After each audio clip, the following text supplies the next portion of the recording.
You ever wake up and know the day's just waiting to slap you in the face? Yeah, that was me, Abby Carter, staring at my reflection in a cheap bedroom mirror, pulling a hoodie over my head like armor. No badge, no gun, just a tired woman with too much history and zero patience for praise. I'd built the academy from the inside, fought off the old guard, but if I had it my way, nobody'd remember my name at all. Funny, right? The legend, hiding in the back row, hoping for quiet, respect from the folks who actually got it, silence from the rest. That's how I liked it. But the world never lets you stay invisible for long. So that morning, before the city even finished yawning, I get this message from my sister, Alyssa, says there's another protest brewing over on 14th. I send her a thumbs up, the universal code for, don't worry about me, I got this. My little house in Eastwood was the only place left where the street kids still played ball and porch lights stayed on for friendship, not fear. But my job was waiting on the other side of town, in Westward Plaza, gentrified, overpriced, still learning how to blend the old souls with the new money. I didn't come for coffee. I was checking in on the mom of a kid who'd quit the academy after breaking down in my office, telling me he couldn't stand the culture of silence. I told him to listen to that voice. Promised I'd look after his mom. And yeah, I kept my word. Halfway through the plaza, I spotted a cruiser idling on the curb, lights flashing for nobody. My body went on autopilot. You survive this long, you clock everything. Young white cop, buzz cut, as that held a little too long. I didn't break stride. Then the call, ma'am, I need you to stop. Here we go, I thought. I turned, steady. Can I help you, officer? He had his hand near his belt. Let's see some ID. I asked why. Loitering near a construction zone. Issues lately. Plaza looked spotless, empty, not a trace of issues. You sure about that? I didn't blink. He got out, fidgeting like a kid trying to play tough. This wasn't my first time being underestimated. Hurts every time, but you never let him see it. I handed him my license. Watched his face flicker when he read it. Abigail Carter. You live around here? Yeah, I said, deadpan. He didn't laugh, just stared. I told him, next time, try leading with respect, not orders. He grunted, handed my ID back. I walked off, felt his eyes burning into my back. He'd learn, sooner than he thought. Phone buzzed again. Chief Ortiz. Rookie class starts training tomorrow, 8 o'clock sharp. Don't be late, Lieutenant. I grinned, not for the rank, but 'cause I already knew who'd be there, that same kid from the plaza, thinking he had something to prove, no clue I'd be the one at the front of the room. Next morning, I walk in, same black hoodie, badge clipped low on my waistband. The room was classic, humming lights, plastic chairs, marker stains on the board older than half the rookies. I watch faces as I walk to the podium. Black, white, Asian, Latino, women and men, all pretending not to be nervous. But Jake Hollins, the cop from the plaza, he froze when he saw me. Like his lungs gave out. I let it hang a second. Good morning. I'm Lieutenant Abby Carter. I'll be your lead instructor. Chairs scooted. Eyes wide. Except Jake. He couldn't move. Some of you heard of me. Most of you haven't. Doesn't matter. You're here now, and what you think you know about this job, that's about to get cracked open. I let the silence do some work. By the end of this, every one of you will have been pushed, questioned, exposed, and if I do my job right, changed. We started with the basics, but my favorite trick? Throw them off their balance. Who here ever had a weapon drawn by another cop? Silence. I raised my hand. 5 times. I told him every time it was a misunderstanding. Every time I did exactly what I teach civilians, hands up, calm, no sudden moves. Walked away every time. You think that's luck? Nah, that's training. That's knowing the stakes before the other person even knows they're playing with fire. I saw Jake shift, eyes wide. I wrote on the board, perception equals power. This'll keep you alive. How you see them, how they see you, how fast you can rewrite that story in your head. That's the whole damn job. Nobody moved. I singled out Jake. Yeah, I saw him sweating. Officer Hollins. You've been quiet. What's that mean to you? He stammered, but he got there. Perception is about how people react to what they think is happening, not what's actually happening. I nodded. That's honest. That's the start of doing better. We broke into groups for scenario drills. Jake stayed frozen, rattled to the core, and I didn't let him off the hook, but I didn't humiliate him, either. I believe in lessons that stick, not scars you can't outgrow. A couple weeks go by. Training's in full swing. Jake's sweating like it's 2 days in August, not because of the heat, but because my silence after the plaza eats at him.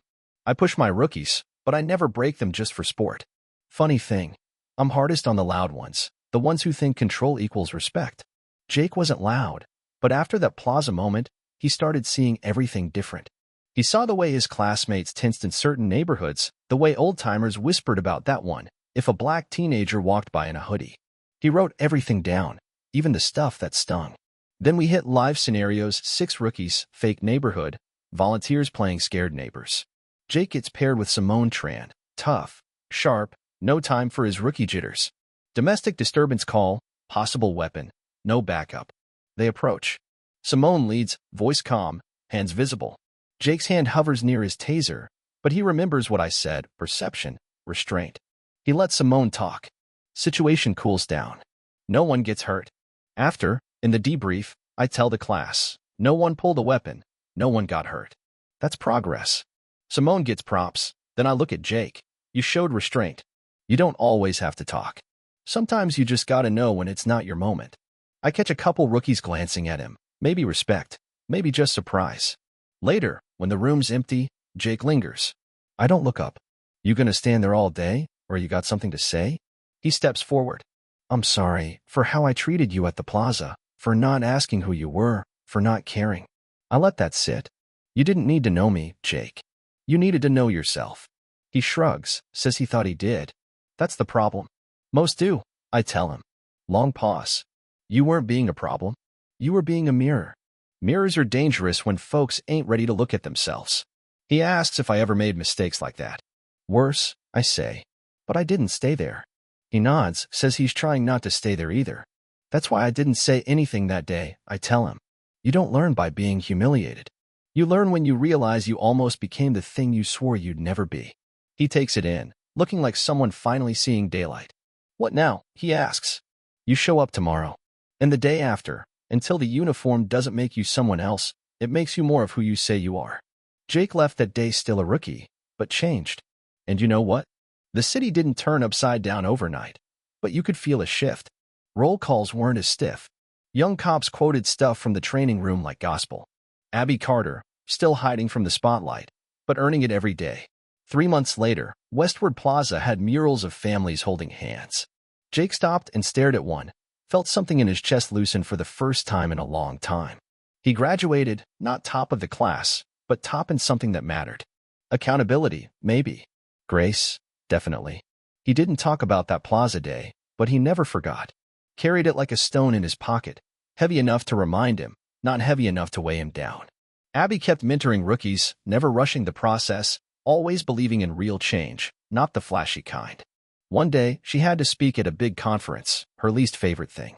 But this time, rookies and civilians packed the seats, and Jake was in the front row by choice. She stepped up, adjusted the mic, and said, I'm not here for statistics. I'm here to tell you the badge isn't the hard part, it's the soul behind it. You can teach a person to shoot, write reports, whatever. You can't train someone to see. That takes losing something or almost losing something. She told them, yeah, before the uniform, she'd been followed, searched, pulled over. She joined to change that, not just the policies, but the people. Some don't make it, she said, but the ones who do, they change everything. When she left, Jake caught up. You didn't tell me you'd call me out like that. She smirked. Didn't use your name. Didn't have to. He said, you made it sound like the job still means something. It can, she said. But only if you bleed for it, break for it, rebuild yourself for it.